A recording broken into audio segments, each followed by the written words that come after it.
ইউরোপের ৮টা দেশ সম্পর্কে বলে যাওয়ার চেষ্টা করব, যে দেশগুলোতে মোটামুটিভাবে বাংলাদেশি টাকার ৫ লাখ টাকার মধ্যে করতে যাওয়া সম্ভব এবং আইএলটিএস এর রিকোয়ারমেন্টও তুলনামূলকভাবে অনেক কম, কিংবা কোনোটায় আবার আইএলটিএস ছাড়াও যাওয়া যায়। আমি এখানে টিউশন ফি এবং আইএলটিএস এর উপর ফোকাস করে দেশগুলো সিলেক্ট করেছি। তো এই টাকার অ্যামাউন্টটা মূলত যাওয়ার আগ পর্যন্ত খরচ, এখানে লিভিং কস্ট ইনক্লুডেড না। এবং আমি চেষ্টা করব প্রত্যেকটা দেশেরই গভর্নমেন্ট স্টাডি পোর্টালের লিঙ্কগুলো ডেসক্রিপশন বক্সে দিয়ে দেওয়ার জন্য, যাতে আপনারা নিজেরাই সবকিছু দেখে শুনে নিজেদের পছন্দ অনুযায়ী সিদ্ধান্ত নিতে পারেন।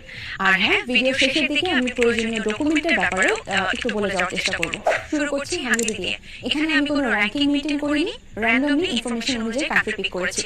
তো হাঙ্গেরির কথা বলছিলাম। হাঙ্গেরির গভর্নমেন্ট পোর্টাল অনুযায়ী সাবজেক্ট ভেদে এখানে টিউশন ফি সর্বনিম্ন ৬০০ ইউরো থেকে, যেটা বাংলাদেশি টাকায় অ্যারাউন্ড ৭০ থেকে ৭৫,০০০ টাকা প্রতি সেমিস্টার। বিজনেস ব্যাকগ্রাউন্ডের জন্য অন অ্যান এভারেজ ১২০০ ইউরো, যেটা বাংলাদেশি টাকার অ্যারাউন্ড ১.৫ লাখ টাকা, এবং